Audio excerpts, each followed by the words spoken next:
So till now, we just discussed what was Coulomb's law, force of interaction, what was Coulomb's law in vector form, then the permittivity stuff, lastly how to do numericals of Coulomb's law, what were the types. You can take the resultant method, you can take the conventional components method.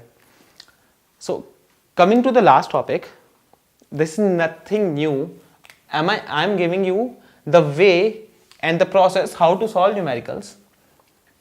First point, 4 charges plus 2 microcoulomb minus 2 microcoulomb plus 2 microcoulombs and minus 2 microcoulombs are placed at the corner of a square of side 4 cm. There is a charge of 1 microcoulomb at the center. Find the net force on this charge. Second, 2 pith balls having same charge are tied to insulating threads, are repelling each other so that the angle between them is 60 degree. You have been given mass, you have been given the length of this tensional this thread, and what else you want? No, nothing more. Find the charge on each. That's all. This all things I have given. Tell me which method will you be using in which diagram. Number 1, this thing. Before starting a numerical, before starting the solution, always think about what is happening in the picture. See the net directions of force acting on the given charge on which you have to find the solution, and then proceed. For example, what did I tell you? How to start? Give the names, okay? Write all the directions of force and then proceed. A, this charge 2 microcoulomb, is it going to repel or attract? Obviously repel, same charge, so it will be repelled in this direction. This is force due to particle at A. Whenever I represent force due to particle at A, I am doing this vector sign. That explains a lot because I am showing the direction, right? So this is a vector quantity. This minus 2 microcoulomb will be attracting it. This is force due to particle at B. Then this C minus 2 microcoulomb, it is going to attract, so another force in this direction, FC. Lastly this part D, this is going to repel, so another force there, FD. What happened?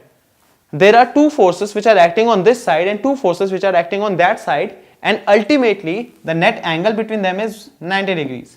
What you are supposed to do now is find out FA and FC first and add them numerically, so that will give you the net force along this axis, this direction. Then find out FD and FB and add them. You will get net force along this direction, and after that call them anything, call them F1, call them F2. The net force will be resultant of F1 and F2, which are these, at an angle of 90 degrees. So net answer would be under root F1 square plus F2 square, not anything, no, plus 2 F1 F2 cos 90 0, that terms vanishes, under root F1 square plus F2 square. Simple. So here we use the resultant method. In case here, draw net forces acting on any one of the ball. For example, this one. This charge, the charges are equal and similar, so they are repelling each other. This will be the direction of force due to electrostatic repulsion. I am writing it F, remember it, not Fe, just F, that will do. So this is F. What else? The weight, mg. What else? The tensional force, T. Components, yes, you will draw. What? This angle was 60, the middle angle would be, half of the angle would be 30 degree. This is 30, so this is alternate angle, this would be 30. So this becomes T cos 30 and this becomes T sin 30. What are the things you need to solve this numericals?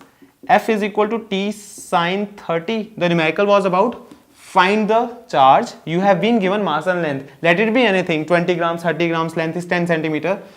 F is equal to T sin theta and mg is equal to T cos theta, that is 30 degree.